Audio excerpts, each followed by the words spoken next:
Hello दोस्तों, मेरा नाम मान सिंह और आप मेरा यूट्यूब चैनल देख रहे हैं MK ब्लॉग। तो दोस्तों, आप सब कैसे हैं? आई होप कि सब ठीक ठाक होंगे, आपका परिवार बिल्कुल ठीक ठाक होगा।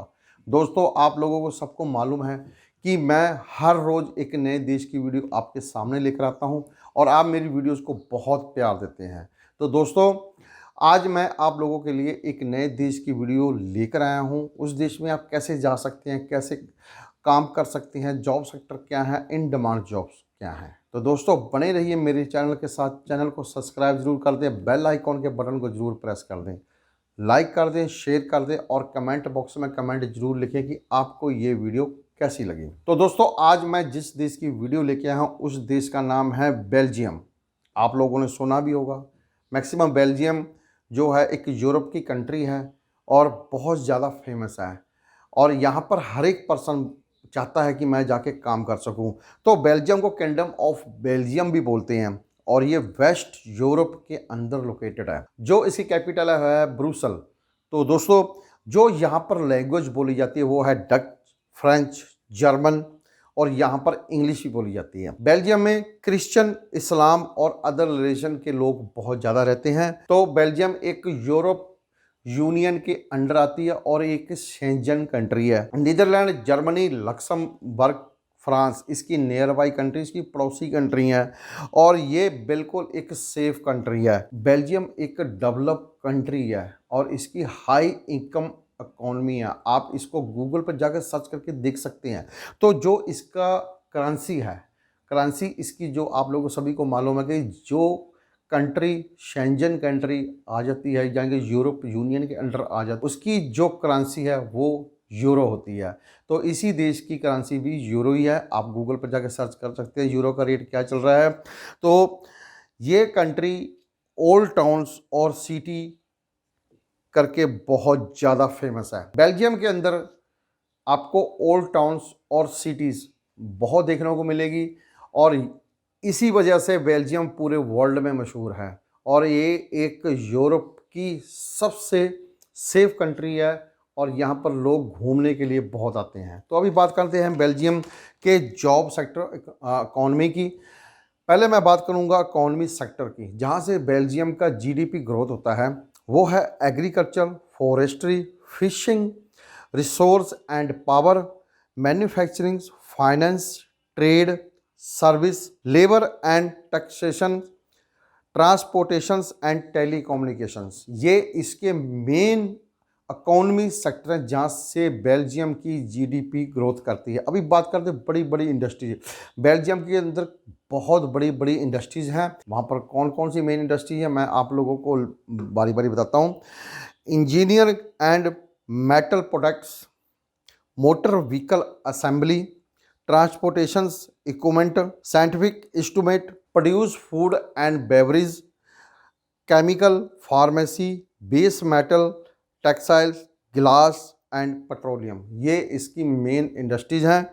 और अभी बात करूँगा ऑक्यूपेशंस की। यहाँ पर कौन कौन से सेक्टर में, जो मेन 3 सेक्टर होते हैं किसी भी देश के, उसके ऑक्यूपेशन से भी उसमें कितना परसेंट वर्क होता है, कितने परसेंट उनको वहाँ पर वर्कर चाहिए होते हैं। तो एग्रीकल्चर में 1.3 है। बेल्जियम में ज़्यादा एग्रीकल्चर का वर्क नहीं है, मगर क्या है कि वहाँ पर होती है खेती, मगर उनको जो वहाँ पर वर्कर चाहिए होते हैं वो 1.3% ही हैं। उसके बाद इंडस्ट्री में 18.6 और जो सर्विस हैं वो है 80%। तो यहाँ पर ज़्यादातर लोगों को जो वर्कर चाहिए वो सर्विसेज में चाहिए। तो जब भी आप जॉब भरें तो एक बार इनकी ऑक्यूपेशन को देख लें और उसके बाद आप जॉब भरें। आगे बात करते हैं बेल्जियम इन डिमांड जॉब्स की भी। बेल्जियम के अंदर रेगुलरली कौन सी जॉब खुलती रहती हैं?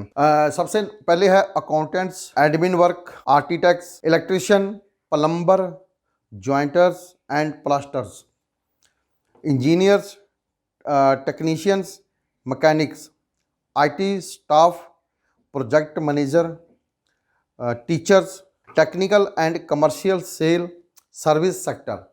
ये यहाँ पर इन डिमांड जॉब निकलती रहती हैं। तो आप लोग देखें ज़रूर कि आप किस ट्रेड में माहिर हैं, उस हिसाब से आप उनकी वैकेंसीज़ को भर सकते हैं। अभी बात करते हैं कि आप लोग कैसे जॉब भरोगे, कैसे जा सकते हैं बेल्जियम में। कोई रास्ता तो होगा।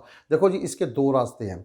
अगर आप किसी भी कंट्री में जाते हो, मैं बेल्जियम की बात कर किसी भी कंट्री में, अभी मैं बात करता हूँ बेल्जियम की, तो बेल्जियम में जब आप लोगों ने अपने खुद दम पे जाना है तो सबसे पहले आप गूगल पर जाएं, वहाँ पर लिखे बेल्जियम जॉब्स, तो आपके सामने बहुत सारे पोर्टल खुलेंगे। उन पोर्टलों को आप ओपन कीजिए, ऊपर से स्टार्ट कर लीजिए। फिर उसके बाद क्या है कि उन पोर्टलों के अंदर भी सर्च बटन होगा जिसमें अपना ट्रेड लिखना है। ट्रेड लिखने के बाद फिर जब सर्च करेंगे तो वहाँ पर क्या है कि सारी नोटिफिकेशनें आपके पास आ जाएंगी जितनी वहाँ पर बेल्जियम के अंदर जॉब खुली हैं। ये किसी भी जॉब पर लिखा नहीं होता कि ये फॉरेन वर्कर के लिए जॉब है, ये हमारे सिटीजन के लिए जॉब है, ये हमारे यूरोप यूनियंस के वर्करों के लिए जॉब है, ऐसा कुछ नहीं लिखा होता। वहाँ पर सीधा जॉब लिखी होती है। आप लोगों ने उस जॉब को पढ़ना है, उसकी एलिजिबिलिटी को पढ़ना है। फिर उसके बाद अगर उसकी क्राइटेरिया के अंदर आप लोग आते हैं कि हाँ हम लोग बिल्कुल फिट आ रहे हैं, तो नीचे दिए हुए उनके मेल आईडी पर या अदर लिंक को क्लिक करके आप अपना इंटरनेशनल रिज्यूम सेंड कर सकते हैं। तो दोस्तों ये मैंने आपको प्रोसेस बता दिया। दूसरा प्रोसेस है बाय एजेंट।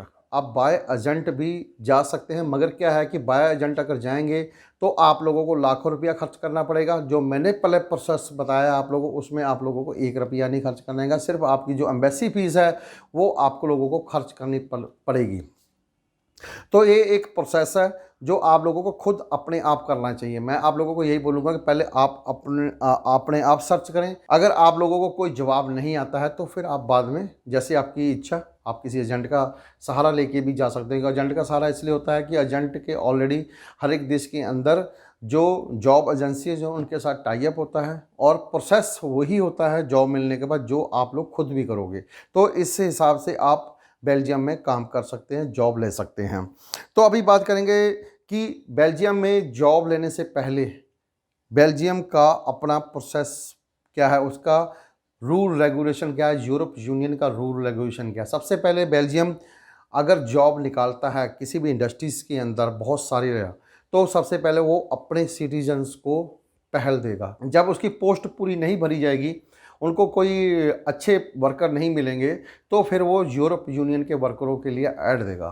फिर जब यूरोप यूनियन से वर्कर नहीं मिलते हैं तब वे जाके जो फॉरेन कंट्री के वर्कर हैं फिर उनके लिए वो जॉब खोल देते हैं। तो फॉरेन वर्कर भी वहाँ पर जाके काम कर सकते, बट कि फॉरेन वर्कर वहाँ पर तीसरे नंबर पर आता है। पहले नंबर पर उनके देश के वर्कर, दूसरे नंबर पर यूरोप यूनियन के वर्कर, तीसरे नंबर पर अदर कंट्रियों के वर्कर आते हैं। तो जब भी आप रिज्यूम भरें तो ऐसे रिज्यूम के अंदर पावर होनी चाहिए कि मजबूर हो जाए कि आदमी कि भी मैं इस वर्कर को बुलाना चाहता हूं और ये वर्कर मेरे देश में आके काम कर सकता है। तो अभी बात करेंगे बेल्जियम के वीज़ा पर कि वहाँ पर हमने काम करने के लिए जाना है तो हमको वीज़ा कौन सा लेना पड़ेगा। मैं पहले आपको टाइप बताता हूँ वीज़े के। सबसे पहले है ए टाइप वीज़ा। ए टाइप वीज़ा उनको मिलता है जिन्होंने बेल्जियम के अंदर पीआर लेनी होती है। पीआर तब मिलती है जब आप 4 ईयर्स बेल्जियम में कंटिन्यू वर्क कर रहे होते हो, तो 4 ईयर्स के बाद आप वहाँ पर पीआर अप्लाई कर सकते हो।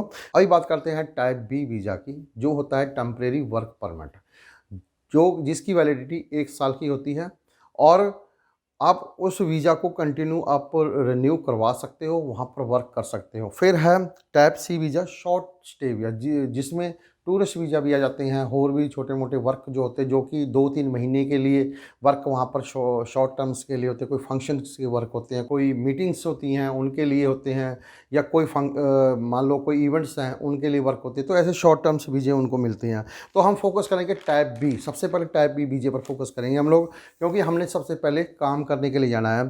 तो टाइप बी वीज़े के लिए हम लोगों को क्या करना पड़ेगा, वो वीज़ा लेने के लिए क्या करना पड़ेगा। सबसे पहले आप लोगों ने जॉब भरी, आप लोगों को जॉब मिली। वहाँ पर क्या है कि आप लोगों की उस कंपनी, बेल्जियम की कंपनी या वहाँ का ऑनर आप लोगों को भेजेगा जॉब ऑफर लेटर।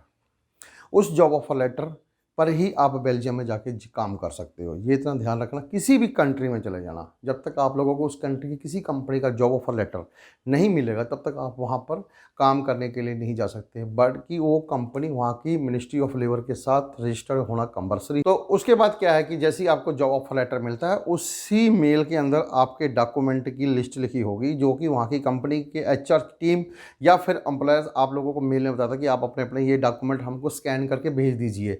तो वो क्या करना आप लोगों ने कि जो जो डॉक्यूमेंट लिखे हैं वो डॉक्यूमेंट आपने स्कैन करने हैं, उनकी पीडीएफ फाइल बनानी और उनके मेल के थ्रू उनको भेज देना है। तो वहाँ पर क्या है कि आप लोगों का वर्क परमिट अप्लाई होगा, वहाँ की कंपनी अप्लाई करेगी, वहाँ का जो टीम है, एचआर टीम कंपनी की, जिस कंपनी का आप लोगों को जॉब ऑफर लेटर मिला है, या एम्प्लॉयर आपका वर्क परमिट अप्लाई करेगा। जैसे ही आपका वर्क परमिट वहाँ से मिल जाता है तो आपका जो वर्क परमिट है, जो आपके देश के अंदर बेल्जियम की एम्बेसी है, उसको कॉपी चली जाती है, एक कॉपी आपके पास आ जाती है। तो आपने अपना जॉब ऑफर लेटर और अपने अदर डॉक्यूमेंट सारे लेके साथ में जाने, ओरिजिनल और प्लस आपका जो वर्क परमिट है वो साथ में ले जाकर बेल्जियम की एम्बेसी में रेजिडेंस परमिट अप्लाई करना है। जैसे ही आपको रेजिडेंस परमिट मिलता है तो आप अप्लाई करके जा सकते हैं बेल्जियम में काम करने के लिए। वहाँ पर जो लोकल ऑफिस होते हैं या म्यूनसिपल कॉरपोरेशन के जो उनके अपने ऑफिस हैं, वो आप लोग को गाइड करेंगे। वो की कंपनी के जो